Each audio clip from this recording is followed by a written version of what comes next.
SH science academy में आपका स्वागत है। हम इलेक्ट्रिसिटी चैप्टर का एक इम्पोर्टेंट टॉपिक डिस्कस कर रहे हैं जो कि है factors on which the resistance of a conductor depends. Resistance 4 factors पर डिपेंड करता है।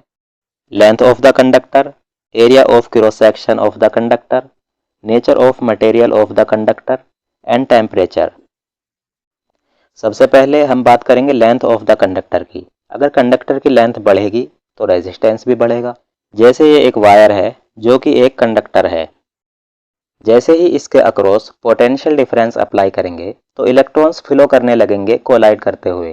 किसके साथ कोलाइड करेंगे? कंडक्टर के एटम्स के साथ, फ्री इलेक्ट्रॉन्स के साथ, यानी इलेक्ट्रॉन एक एंड से दूसरे एंड तक कोलाइड करते हुए जाएगा। अब अगर हम कंडक्टर की लेंथ बढ़ा देंगे तो लेंथ बढ़ाने से क्या होगा? कंडक्टर के नंबर ऑफ एटम्स भी बढ़ जाएंगे और फ्री इलेक्ट्रॉन्स भी बढ़ जाएंगे, जिस वजह से नंबर ऑफ कोलिजन्स भी बढ़ जाएंगे। तो कंडक्टर की लेंथ जितनी ज़्यादा होगी, नंबर ऑफ कोलिजन्स भी ज़्यादा ही होंगे, यानी इलेक्ट्रॉन के फ्लो में रुकावट ज़्यादा हो जाएगी, मतलब रेजिस्टेंस बढ़ जाएगा और करंट कम हो जाएगा। तो resistance of a conductor is directly proportional to its length, यानी कंडक्टर का रेजिस्टेंस इसकी लेंथ के डायरेक्टली प्रोपोर्शनल होता है। मतलब अगर हम लेंथ बढ़ाएंगे तो रेजिस्टेंस भी बढ़ेगा। इसे मान लेते हैं इक्वेशन फर्स्ट। अब बात करेंगे कंडक्टर के एरिया ऑफ क्रॉस सेक्शन की। एरिया ऑफ क्रॉस सेक्शन मतलब मान लो हमारे पास ये एक वायर है। एरिया ऑफ क्रॉस सेक्शन मतलब ये वाला एरिया होता है।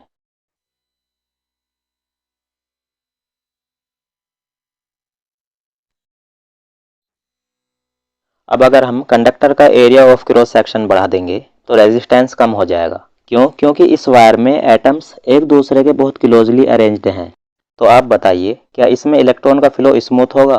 बिल्कुल नहीं होगा। लेकिन जैसे ही हम इसका क्रॉस सेक्शन एरिया बढ़ा देंगे तो इन एटम्स का अरेंजमेंट थोड़ा बदल जाएगा, इनके बीच थोड़ा स्पेस आ जाएगा, ये एक दूसरे से थोड़ा दूर हो जाएंगे, यानी इलेक्ट्रॉन को फ्लो करने के लिए ज़्यादा स्पेस मिल जाएगा।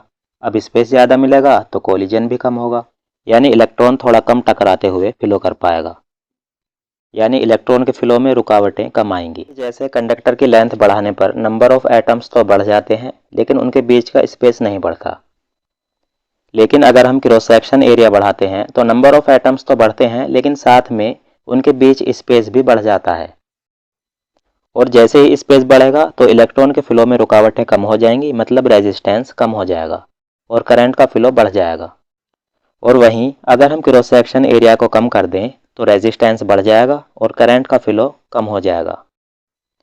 तो क्या होता है? The resistance of a conductor is inversely proportional to the area of cross section, यानी कंडक्टर का रेजिस्टेंस उसके एरिया ऑफ क्रॉस सेक्शन के इनवर्सली प्रोपोर्शनल होता है।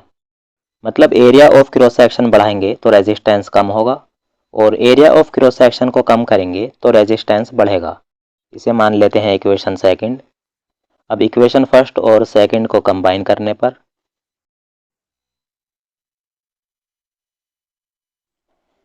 रेजिस्टेंस डायरेक्टली प्रोपोर्शनल होता है लेंथ के और इनवर्सली प्रोपोर्शनल होता है क्रॉस सेक्शन एरिया के। इस प्रोपोर्शनलिटी के साइन को हटाने के लिए एक कांस्टेंट लगाया जाता है जो कि है रो, यानी ये हो जाएगा R equal rho into L upon A. यहाँ rho is resistivity, L is length and A is area of cross section, यानी रेजिस्टेंस लेंथ पर डिपेंड करता है, क्रॉस सेक्शन एरिया पर डिपेंड करता है और रेजिस्टिविटी पर भी डिपेंड करता है। और ये रेजिस्टिविटी नेचर ऑफ मटेरियल को ही रिप्रेजेंट करती है, जो कि हमारा थर्ड फैक्टर है ऑन विच रेजिस्टेंस डिपेंड्स। तो रेजिस्टिविटी क्या होती है? ये मटेरियल की कैरेक्टरिस्टिक प्रॉपर्टी होती है। इसे हम इस तरह डिफाइन कर सकते हैं, resistivity is a constant which increases or decreases the value of resistance। Resistivity की ऐसा यूनिट क्या होती है? हमारे पास रेजिस्टेंस का जो फॉर्मूला है वो है R equal rho into L upon ए। R equal rho into L upon ए, या इसे हम इस तरह लिख सकते हैं, रो इंटू एल अपॉन ए इक्वल R, या रो इक्वल R इंटू ए अपॉन एल। R की यूनिट होती है ओम, एरिया को हम नापते हैं मीटर स्क्वायर में और लेंथ को हम नापते हैं मीटर में। मीटर से ये मीटर कट जाएगा, ये हो जाएगा ओम मीटर, यानी रेजिस्टिविटी की यूनिट होती है ओम मीटर। अब रेजिस्टिविटी की वैल्यू दो चीज़ों पर डिपेंड करती है, एक है नेचर ऑफ मटेरियल और दूसरा है टेम्परेचर। अब अगर हम नेचर ऑफ मटेरियल की बात करें तो कंडक्टर्स के लिए रेजिस्टेंस की वैल्यू कम होती है। कंडक्टर्स के लिए रेजिस्टेंस की वैल्यू कम क्यों होती है? क्योंकि कंडक्टर्स के लिए रेजिस्टिविटी की वैल्यू कम होती है। रेजिस्टेंस का फॉर्मूला क्या होता है? R equal rho into L upon ए। अब अगर रेजिस्टिविटी की वैल्यू कम होगी तो रेजिस्टेंस भी कम होगा। जबकि इंसुलेटर्स के लिए रेजिस्टेंस की वैल्यू हाई होती है, क्योंकि for insulators resistivity is high. और अलॉयज़ के लिए, अलॉयज़ क्या होते हैं? ये मेटल्स ही होते हैं, लेकिन दो या दो से अधिक मेटेलिक एलिमेंट्स से मिलकर बने होते हैं। जैसे नाइक्रोम, नाइक्रोम निकल से बना होता है, क्रोमियम से बना होता है, मैग्नीज से बना होता है और आयरन से बना होता है। तो अलॉयज़ के लिए रेजिस्टेंस की वैल्यू इंसुलेटर्स से तो कम होती है, लेकिन कंडक्टर्स से ज़्यादा होती है, यानी इंटरमीडिएट होती है। क्योंकि for alloys resistivity is intermediate, मतलब ना तो बहुत ही ज़्यादा होती है ना बहुत ही कम होती है, ठीक ठाक होती है। अलॉयज़ की रेजिस्टिविटी उनके कंस्टिट्यूएंट मेटल से हाई होती है।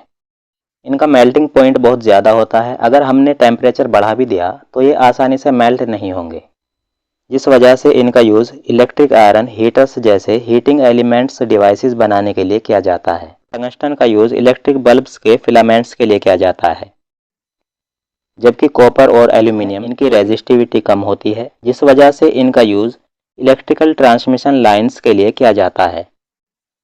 अब बात करते हैं फोर्थ फैक्टर की, जिस पर कंडक्टर का रेजिस्टेंस डिपेंड करता है, जो कि है टेम्परेचर। जैसे अगर बात करें कंडक्टर की, तो कंडक्टर के अंदर एटम्स होते हैं, फ्री इलेक्ट्रॉन्स होते हैं। अब अगर आपने कंडक्टर का टेम्परेचर बढ़ा दिया, मतलब हीट निकलेगी, और इस हीट को कौन एब्जॉर्ब कर लेगा? ये एटम्स एब्जॉर्ब कर लेंगे, जिस वजह से इनकी काइनेटिक एनर्जी बढ़ जाएगी। और टेम्परेचर बढ़ाएंगे, काइनेटिक एनर्जी और बढ़ जाएगी। काइनेटिक एनर्जी बढ़ाने से क्या होगा? वो पहले भी वाइब्रेट कर रहे थे, अब और ज़्यादा वाइब्रेट करने लगेंगे। अब जैसे ही इलेक्ट्रॉन पास होने की कोशिश करेगा तो क्या होगा? पहले तो वो थोड़े शांत थे, तो इलेक्ट्रॉन थोड़ा कम कोलाइड करते हुए एक एंड से दूसरे एंड तक जा रहा था। लेकिन अगर हम टेम्परेचर बढ़ाएंगे तो काइनेटिक एनर्जी बढ़ेगी, जिस वजह से नंबर ऑफ कोलिजन्स बढ़ेंगे, मतलब रेजिस्टेंस बढ़ेगा और रेजिस्टिविटी भी बढ़ेगी। और अगर वहीं पर हम टेम्परेचर को कम कर देंगे तो रेजिस्टेंस भी कम हो जाएगा और रेजिस्टिविटी भी कम हो जाएगी। इस वीडियो में इतना ही। वीडियो अच्छा लगे तो लाइक करें और अपने सभी क्लासमेट्स के साथ शेयर करें और चैनल को सब्सक्राइब करें।